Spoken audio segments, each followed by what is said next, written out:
सहकारी माननीय बाबूराव धुरी, प्राध्यापक संदीप गवस, शेतकरी संघटनेचे अध्यक्ष संजय देसाई, संध्याताई, त्याचप्रमाणे मराठा महासंघाचे अध्यक्ष गवस साहेब, बाबा टोपले, उपस्थित सर्व पत्रकार बंधू, उपस्थित दोडामार्गतील सर्व नागरिक हो, आज या कार्यक्रमाला उपस्थित राहण्याचा योग आला की अशा कार्यक्रमासाठी ज्याचा जन्म आणि आजचे दशकपूर्ती संपूर्ण 10 वर्षाच्या कारकिर्दीत आम्ही साक्षीदार आहोत. आणि साक्षीदार अशासाठी आहोत की प्रत्येक गोष्टी, कुठलीही गोष्ट असो त्या गोष्टीमध्ये प्रमोदने या ठिकाणी कुठल्या गोष्टीला सहकार्य केलं नाही असा विषय झाला नाही. आता अनेक वक्त्यांनी या ठिकाणी सांगितलं की एखाद्या गोष्टीला, एखादी संस्था चालवायला 10 वर्ष सतत चालवणं एका सोपं काम नाही आहे. आणि हे काम करत असताना अनेक चढ उतार सुद्धा प्रमोदने पाहिलेले आहेत. अनेक वेळा अनेक विषयामध्ये उतार सुद्धा त्यांनी पाहिलेले आहेत. आणि अशा उताराच्या प्रसंगात सुद्धा ध्येयदृष्टीने काम करून आपलं ध्येय निश्चित करण्यासाठी आज हा असा चांगला असा कार्यक्रम या ठिकाणी त्यांनी आयोजित केला. त्या सर्व कार्यक्रमानिमित्त आणि या त्यांच्या सर्व जडणघडणीनिमित्त मी त्यांना पहिल्या प्रथम या ठिकाणी शुभेच्छा व्यक्त करतो की तालुक्याच्या जडणघडणीमध्ये, तालुक्याच्या विकास प्रक्रियेमध्ये जसा आम्ही राजकीय किंवा सामाजिक क्षेत्रातल्या कार्यकर्त्यांचा भाग असतो तसाच भाग हा पत्रकारितेचा असतो. अशासाठी नाही की पत्रकार लिहितो, पत्रकार हा या ठिकाणी असलेल्या गोष्टीवर भाष्य करत असतो. मग ती चांगलं भाष्य असो किंवा वाईट भाष्य असो, की कुठली घटना घडली पाहिजे, ती घडली तर का घडली, आणि कुठली घटना घडली तर ही घडता कामा नये याबाबत सुद्धा त्या ठिकाणी ते मार्गदर्शन करत असतात. माझ्या राजकीय कारकिर्दीमध्ये मी पाहिलं, मी पहिल्या प्रथम पंचायत समितीला 2002 साली बाबूराव धुरी मी पंचायत समितीत होतो. पंचायत समितीची सभा झाली ती आम्ही त्या ठिकाणी खाली आता पंचायत समिती आहे, पूर्वी आम्ही परमेकरच्या हॉलमध्ये बसवतो, पण परमेकर आता जे पंचायत समिती आहे त्याच्या खाली तरुण भारतचं कार्यालय होतं आणि त्या कार्यालयामध्ये आम्ही येऊन बसायचो आणि सगळे पत्रकार त्या ठिकाणी एकत्र जमायचे आणि तिथे येऊन मी 1 तास 1.5 तास बसायचो. कारण मी त्यावेळी नवीन होतो, राजकारण क्षेत्र ह्या क्षेत्रामध्ये नवीन होतो. मग मी का बसायचो की त्या ठिकाणी ते पत्रकारचे विषय मांडायचे, ते विषय समजून घ्यायचे. कारण त्यांचे विषय जे होते ते तालुक्यातल्या वेगवेगळ्या विषयातले होते, तालुक्याच्या जडणघडण आपल्याला त्याच्यातून काय घेता येईल ह्यासाठी मी तिथे बसवत होतो. त्यासाठी तिथे बसून मी प्रत्येकाचं मत घेत होतो, प्रत्येकजण त्या ठिकाणी सांगत होतो, तो काय सांगतो हे ऐकत होतो आणि ह्याच्यातून थोडं आम्ही त्या ठिकाणी शिकत गेलो. कारण आम्ही त्यावेळी पूर्णपणे राजकीय क्षेत्रामध्ये नवीन होतो, पण हे शिकताना त्या शिकण्यामध्ये पत्रकारांचं या ठिकाणी योगदान मोठं आहे. आज मी पाहिलं, आज वेगवेगळ्या क्षेत्रामध्ये ज्यावेळी समव्यवसायिक असतात, मी असं व्यवसाय असं म्हणत नाही, परंतु शेवटी पत्रकारिता म्हटल्यानंतर वेगवेगळ्या क्षेत्रामध्ये वेगवेगळ्या पेपरमध्ये काम करत असताना एकामेकामध्ये थोडंसं कॉम्पिटिशन असतं.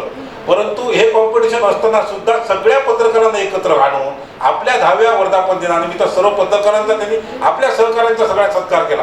म्हणजे कसं असतं माहिती आहे, आपल्या माणसाला जर आपण मोठं केलं तर आपण मोठं होतो, हा दृष्टिकोन प्रमोदने ठेवला. त्याबद्दल प्रमोदला मी धन्यवाद व्यक्त करतो. कारण शेवटी आपल्या तालुक्यातल्या माणसाला मोठं करण्याचं काम हे आपल्या तालुक्यातल्या माणसानेच केलं पाहिजे. आज संध्याताईने या ठिकाणी विषय मांडला, खरोखर आम्हाला सुद्धा अभिमान आहे की दोडामार्ग तालुक्यातून संदीप गवस सारखा माणूस एका चॅनलचा पूर्णपणे, संदीप देसाई सारखा माणूस एका ह्याचा संपादक होतो आणि संपादक म्हणून संपूर्ण जिल्ह्यामध्ये आपलं नाव करतो. मग ते नाव करत असताना तिथे नाव येतं दोडामार्ग तालुक्याचं नाव. मी त्यांच्या कार्यक्रमाला सुद्धा तिथे गेलो होतो. नाव कोणाचं? दोडामार्ग तालुक्यातून आला, हेवाळ्यासारख्या गावामधून आला, म्हणजे तालुक्याचं आपलं नाव येतं ना. असे अनेक व्यक्ती होऊन गेल्या. आज आम्ही ज्यावेळी राजकीय क्षेत्रामध्ये होतो त्यावेळी पत्रकारिता वेगळी होती. हे त्याकडे आता आबा आहे, तिथे आबा असतील किंवा प्रभाकर धुरी असतील असे ज्येष्ठ पत्रकार आहेत. आणि त्यावेळी कसं होतं, फोटो मारले, बातमी झाली की कुठली गाडी बोकडून धावत दोडामार्गच्या तिट्यावर यायची. कारण काय झालं, तो जो रोल आहे तो रोल पर एसटीवर त्यांनी पाठवून द्यायचा सावंतवाडीत, आणि तर कुठेतरी दुसऱ्या दिवशी फोटो सकट ती बातमी लागायची, तर बातमी लागायची आहे एवढी त्यावेळी धडपड. आज काय होतं, आज आम्ही पाहतो एखादी घटना घडल्याबद्दल बघतो DSLचा पहिला हे पडतं तिथे ब्रेकिंग न्यूज पूर्ण बातमी आपल्याला, म्हणजे जगत सगळं बदललेलं आहे. डिजिटल एरिया आलेला आहे. जसं वृत्तपत्राला महत्त्व आहे तसं सुद्धा आता डिजिटल एरियाला सुद्धा तेवढंच महत्त्व आलेलं आहे. आणि आता सांगितल्याप्रमाणे ह्याच्या पुढच्या 2-3 वर्षात AI तंत्रज्ञान येत आहे. मग ह्याच्यापेक्षा सुद्धा ह्याच्यामध्ये आमूलाग्र बदल या ठिकाणी होईल. आणि हा आमूलाग्र बदल होत असताना या ठिकाणी आपल्या सगळ्या प्रक्रियेमध्ये, या माझ्या छोट्याशा दोडामार्ग तालुक्याचा विकासात्मक प्रक्रियेमध्ये तुम्ही जे योगदान देत आहे त्या योगदानाला सुद्धा मी या ठिकाणी धन्यवाद व्यक्त करतो. आणि या विषयात एक विशेष असं सांगू इच्छितो की आपण एक पाहतो की आपल्या तालुक्याचा विकास होत असताना तालुका पुढे जात आहे, परंतु जी प्रगती इतर तालुक्यांनी केली तेवढी प्रगती आपल्या तालुक्यांनी झेप अजूनपर्यंत घेतलेली नाही. प्रत्येक वेळी आम्ही राजकीय व्यक्ती जेवढे जबाबदार आहोत त्याला, पण राजकीय व्यक्ती जबाबदार होत असताना काही सामाजिक घटक आहेत या घटकांना सुद्धा ज्ञानवंत प्रज्ञावंत करण्याचं काम पत्रकार म्हणून आपण करू शकता. आज उदाहरण सांगायचं झालं तर आज आढाडी MIDC मध्ये उद्योग व्यवसाय येत नाही आपण चर्चा करतो, परंतु एखादा प्रकल्प आला की एखाद्या प्रकल्पाला लगेच विरोधात बुवा काय आहे ते सांगून त्याला विरोध करणं हा जो विषय होतो. आज आढाडी MIDCचा प्रत्यक्ष जर त्या ठिकाणी चर्चा आणि पाहणी केली तर त्याच्या ठिकाणी जो ग्रीन झोन लागलेला आहे, ग्रीन झोन आढाडी MIDC त्याच्यासाठी सर असा विषय झालेला की मी काल सुद्धा उद्योगमंत्र्यांवर चर्चा केली की ग्रीन झोन लागल्यामुळे ग्रीन झोनचेच एरियाचे जे प्रकल्प आहेत तेच प्रकल्प या ठिकाणी होऊ शकतात. आणि आज काय झालं, शहराच्या लगत जे प्रकल्प आहेत हे प्रकल्प जे वेगवेगळे केमिकल उद्योग असतील, फार्मास्युटिकल उद्योग असतील, आज आपण पाहतो ना गोव्यामध्ये करासवाड्यावर जर गेला, करासवाड्याला आजूबाजूला सगळी घरं आहेत आणि करासवाड्याला सगळ्या फार्मास्युटिकल कंपन्या आहेत. आपल्याच भागातील मुली कितीतरी मुली रोज सकाळी उठून कुठे जातात, ह्याला जातात, करासवाड्याला कामानिमित्त जातात. एखादी फार्मास्युटिकल कंपनी झाली तर काय वाईट आहे, एखादी केमिकल कंपनी झाली थोडासा त्रास होणार आहे, मी मान्य करतोय, परंतु तो त्रास होत असताना माझ्या भागातील कितीतरी हजारो लोकांना रोजगार उपलब्ध होणार आहे. हा दृष्टिकोन ठेवून जर तशी मनोभूमिका लोकांची तयार केली, लोक प्रत्येक गोष्टीला आपण ह्याला विरोध त्याला विरोध, ठीक आहे मी काय म्हणतो दोडामारा वनसंपदेने नटलेलाच आहे ना. एका भागामध्ये एखादी कंपनी झाली म्हणून त्या वनसंपदा सगळीच नष्ट होणार नाही. पण ही जी प्रगल्भता आहे ही प्रगल्भता या ठिकाणी पत्रकार सर्व उपस्थित आहेत म्हणून मी हा विषय मांडतोय की ही प्रगल्भता आहे, ती प्रगल्भता थोडीशी समाजामध्ये जागरूक करण्याचं काम आपण सर्वांनी केलं पाहिजे, जेणेकरून ह्यातला जो रोजगाराचा प्रश्न आहे, रोजगार आता मुंबईला जाऊन आपल्या वेगवेगळ्या केमिकल कंपन्यांमध्ये आपला भाऊबंद त्या ठिकाणी काम करतोय ना, आपलं जीवन जगतोय ना, मग माझ्या तालुक्यात का नको ती. त्यामुळे जर 2000-3000 लोकांना रोजगार मिळत असेल तर ते होऊ दे अशी भूमिका सुद्धा यापुढे घेतली पाहिजे. लोकांचा जरी थोडासा विरोध झाला तरी सहन करून हे केलं पाहिजे का पुढच्या पिढीसाठी, कारण पिढी ही पुढे जाते, रोजगारानिमित्त जाते आणि त्यांच्यावर जो प्रसंग होतो त्यासाठी सुद्धा घेतली पाहिजे. आणि दुसरा महत्त्वाचा प्रश्न आहे जो दोडामार्ग तालुक्याचा आहे की तालुका जो आपला झाला त्याला आपण यापुढे पाहतो की हायवे आपण या ठिकाणी दोडामार्गून पूर्वी जात होता, आज तो हायवे पत्रादेवी मार्गे गेला. आज एकही हायवे मोठा प्रकल्प आपल्या दोडामार्ग तालुक्यात नाही. आज रेल्वे मळगाववरून तिकडे गेली, आज इतर सगळे सागरी महामार्ग आहे तो महामार्ग जिल्ह्यामध्ये गेलेला आहे. आज गोवा महामार्ग गोव्यात तिकडून गेलेला आहे. आणि आता येणारा शक्तीपीठ मार्ग सुद्धा काही लोक म्हणतात नाही तो बदलून तुम्ही सावंतवाडी तालुक्यात तिकडून द्या. दोडामार्ग तालुक्यामध्ये उठाव कुठे होतोय, दोडामार्ग तालुक्यामध्ये आम्हाला ठीक आहे मी काय म्हणतो थोडंसं नुकसान होणार आहे, थोडंसं लोकांची झाडपेट जाणार आहेत, परंतु एक जर महामार्ग आपल्या तालुक्यातून गेला तर त्याच्यासाठी जी आता त्या तालुक्याचा जो बिडकोली तालुक्याचा जो विकास झालाय तो विकास होऊ शकतो ना. मग ही जी भूमिका आहे ही भूमिका कोणीतरी मांडली पाहिजे. होऊ दे विरोध, लोकांचा काही लोक विरोध करतील, लोक ह्याच्यावर टीका करतील, परंतु हा एखादा महामार्ग आपल्या भागातून गेला पाहिजे आणि हा महामार्ग जावा यासाठी सुद्धा या पुढे एक भूमिका आम्ही सुद्धा घेऊ, त्याला तुम्ही साथ द्यावी अशी मी आपल्याकडे अपेक्षा व्यक्त करतो. ठीक आहे, काही लोकांना ते पटेल, काही लोकांना नाही पटेल, पटलं नाही तरी चालेल, परंतु माझं तर असं मत आहे एखादा तालुक्याचा जर विकासात्मक प्रक्रिया पुढे असेल तर त्याच ठिकाणी एखादा आता आम्ही म्हणतो बारामती सुधारली, बारामतीमध्ये केवढे प्रकल्प दिले त्यांनी जमिनी दिल्या ना, त्या प्रकल्पाला जमिनी दिल्या म्हणून ते घडलं ना. आज दोडामार्ग शहरामध्ये एखादं सरकारी कार्यालय करायचं आहे, तालुका निर्मिती झाली पण जागा मिळत नाही अशी परिस्थिती आज आहे. म्हणून तो विषय म्हणतो की ह्या प्रकल्पाला सुद्धा तुम्ही या ठिकाणी सहकार्य करावं. आपण पत्रकार म्हणून हा एक भाग घेत असताना एक तिसरा डोळा म्हणून तुम्ही काम करत असता, तिसरा डोळा म्हणून काम करत असताना ह्या सर्व प्रक्रियेमध्ये दोडामार्गचा कुठेतरी पुढे गेला पाहिजे, दोडामार्ग माझा पुढे आला पाहिजे, ही भूमिका आपण घेऊ अशी आपल्याला या ठिकाणी विनंती करतो. आज प्रमोदने या सुंदरशा कार्यक्रमाला उपस्थित राहण्याचा योग दिला, अनेक लोकांचे या ठिकाणी सत्कार करून घेण्याचा योग आला. त्याचप्रमाणे आमच्या सामाजिक कार्यकर्ते घेऊन तुम्ही आमचा सुद्धा जो सत्कार केला त्याबद्दल मी DSLच्या आता जे GSL झाले त्यांचं या ठिकाणी मी धन्यवाद व्यक्त करतो. आणि या पुढे सुद्धा या ठिकाणी दशक महोत्सव तसा रौप्य महोत्सवचा कार्यक्रम चांगल्या दिमागात तुमचा हो अशी या ठिकाणी अपेक्षा व्यक्त करतो. आणि संपूर्ण कार्यक्रमानिमित्त या ठिकाणी आपण उपस्थित राहिल्याबद्दल धन्यवाद व्यक्त करून मी थांबतो. जय हिंद, जय महाराष्ट्र. आजच्या ह्या कार्यक्रमाला बाबा टोपले उपस्थित आहेत, त्यांनी थोडक्यात आजच्या कार्यक्रमाला शुभेच्छा द्याव्यास अशी त्यांना विनंती करतो. या तुमच्या चॅनलला गवसरच्या खूप खूप शुभेच्छा.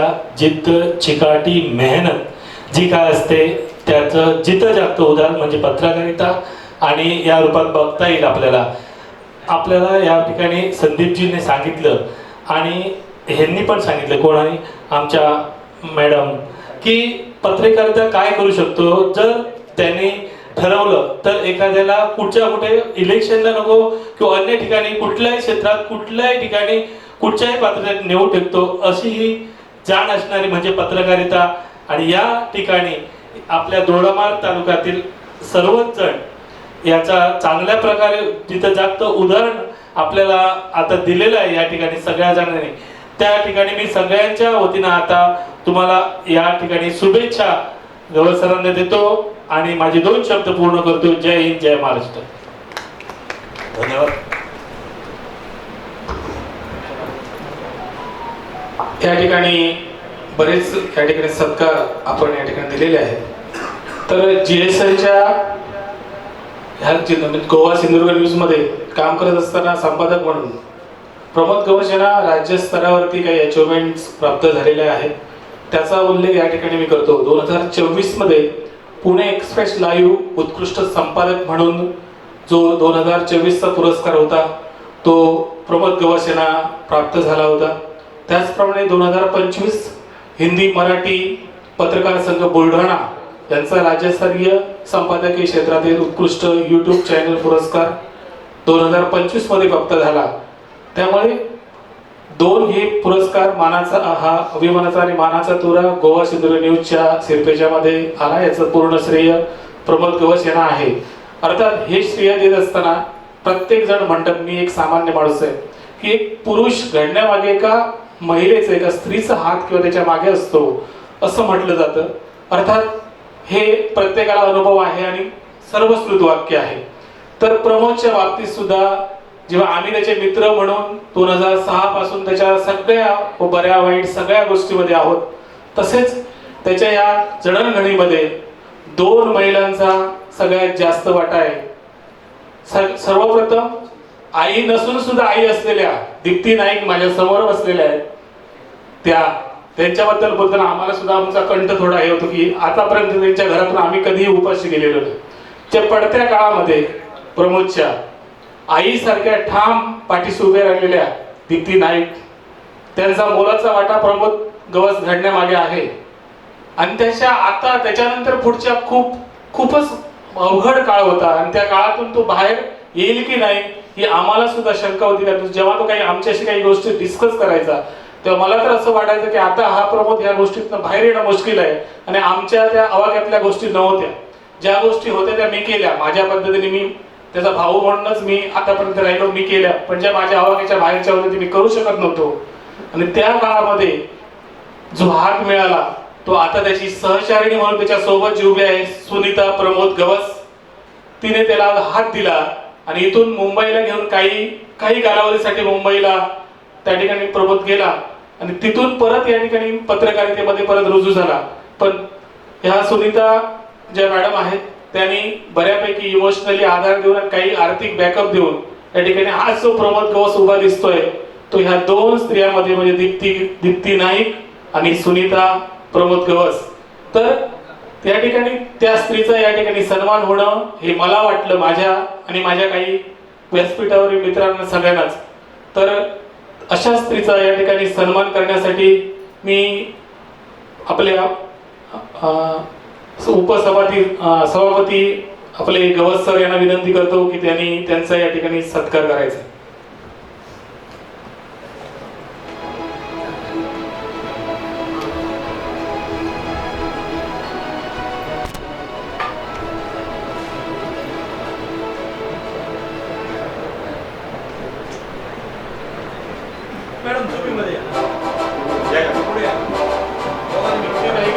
आहे की त्याने सुद्धा या पुरस्काराचे तुम्ही सुद्धा मानकरी आहात.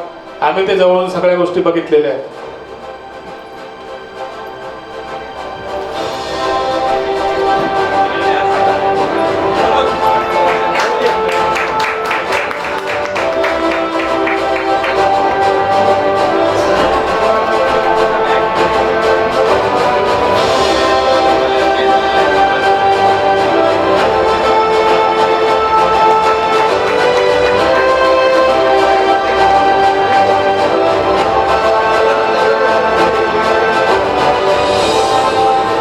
तिघांचं या ठिकाणी आगमन झालेलं आहे. मी हा असा दिसतो, यामागे अनेक व्यक्ती आहेत, त्यातीलच या 3 व्यक्ती आहेत. त्यांनाही विनंती करतो की आपला सामूहिक सत्कार या ठिकाणी होतोय, आपण या ठिकाणी येऊन हा सत्कार करायचा आहे. अनिल मांजरेकर, राजन नाईक आणि प्रसाद सुतार. कट करण्याचा कार्यक्रम होईल आणि त्यानंतर कार्यक्रमाची समाप्ती होईल. उपस्थित सर्वांना विनंती आहे की आपण या ठिकाणी स्नेहभोजनाचा आस्वाद घ्यायचा आहे, तदनंतरच या ठिकाणाहून जायचं आहे. त्या अगोदर एक विशेष बाब, या कार्यक्रमात प्रमुख उपस्थिती म्हणून श्री विशालजी परब, जे भारतीय जनता पार्टीचे युवा नेते आहेत, ते या ठिकाणी उपस्थित राहणार आहेत आणि ते या कार्यक्रमासाठी यायला निघालेले सुद्धा होते. मात्र इन्सुली येथे आल्यानंतर त्यांच्याकडे एक अशी बातमी पडली ज्यामुळे त्यांना परत रिटर्न जावं लागलं. त्यांच्या कुटुंबातील एका व्यक्तीचा या ठिकाणी दुर्दैवी अंत झालेला होता, त्यामुळे ते या कार्यक्रमाला उपस्थित राहिले नाहीयेत. मात्र त्यांनी फोन करून या कार्यक्रमासाठी शुभेच्छा दिलेल्या आहेत. आम्ही त्यांचे सुद्धा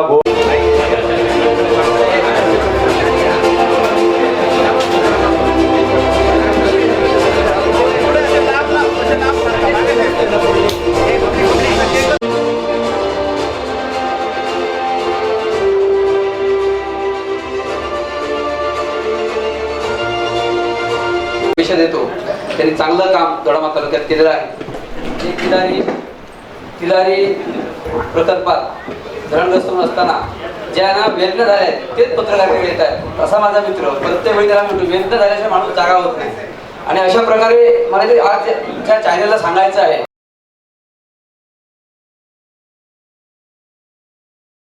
आतापर्यंत माझ्या मनात एकच दुःख होते की माझे पत्रकार मित्र या ठिकाणी येतील की नाही. मात्र मनात विश्वास होता की प्रत्येक पत्रकार मित्र जरी आला नाही तरी फोन तरी करेल. मात्र तुम्ही मोठ्या संख्येने या ठिकाणी उपस्थित राहिलात, त्यामुळे या आजच्या कार्यक्रमात तुम्हा सगळ्या पत्रकारांचे या ठिकाणी मी खूप खूप आभार व्यक्त करतो. प्रत्येक जण प्रत्येक बातमीत काही चुकलं असेल, काही बरोबर असेल, लिहिलेली बातमी कशा प्रकारची असेल याचे मार्गदर्शन आपण या ठिकाणी गेली 10 वर्ष करत आहात. यावरती अनेक मान्यवर व्यक्ती या ठिकाणी उभे आहेत. ते सगळेजण माझ्यापेक्षा खूप मोठे आहेत. आज व्यासपीठावरती त्याची जाणीव आपल्याला होते आहे. या ठिकाणी डॉक्टर चंद्रकांतजी शेट्ये हे उपस्थित होते. त्यांच्याबरोबरचा माझा इतिहास सांगायचा राहिलाच, निवडणुकीच्या आधी 6 महिने आणि तदनंतर तब्बल 3.5 वर्ष मी त्यांच्या विरोधात होतो. मात्र त्यांनी केलेली विकास कामे आणि त्यांची गाव असेल, शहर असेल याकडे बघण्याची आणि विकासाकडे बघण्याची जी दृष्टी असेल ती खूप वेगळी आहे. ते आज नाही या ठिकाणाहून गेलेले आहेत, तरी सुद्धा मी मुद्दाम बोलतोय. मला हे बोलायचं होतं पण राहून गेलं. तर गेली 3.5 वर्ष आम्ही काय मिस केली, तर त्यांनी जो केलेला विकास होता तो या डोळ्यांनी बघणे, त्यांनी एखादं काम असेल तर आम्ही डोळे बंद करून त्या ठिकाणाहून जायचो, अशी परिस्थिती होती. मात्र खरोखरच त्यांच्या हॉस्पिटलचं नाव व्हिजन आहे आणि विकासाचं व्हिजन त्यांच्याकडे आहे, म्हणून त्यांच्या सोबत मी आज या ठिकाणी होतो. त्यांचे सुद्धा या ठिकाणी त्यांनी माझ्या एका फोनवरती ते या कार्यक्रमाला आलेले होते. त्यांचा सुद्धा मी या ठिकाणी खूप खूप आभारी आहे.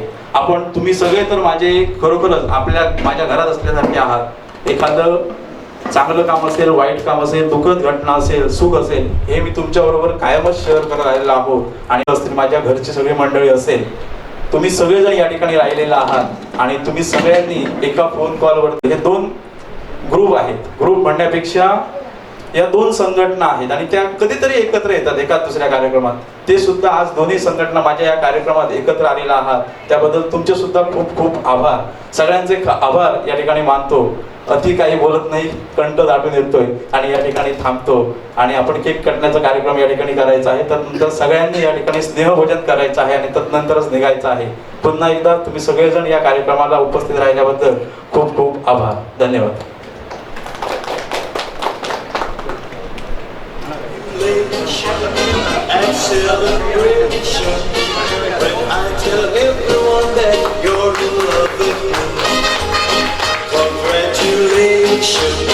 And jubilation, I want the world to know I'm happy as can be.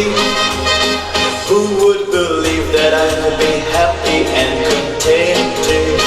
I used to think that happiness hadn't been invented, but that was in the bad old days before I met you. When I let you walk into my heart. Congratulations and celebration when I tell everyone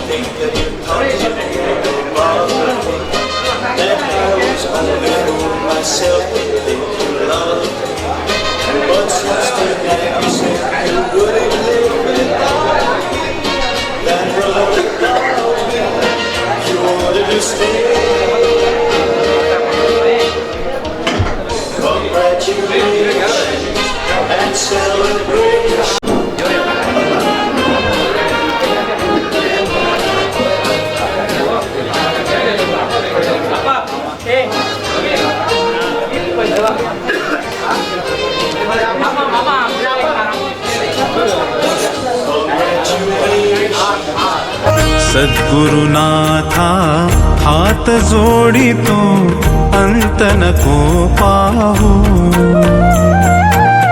उकलुनी मनीचे हित गुज सारे बदकवणा दाऊ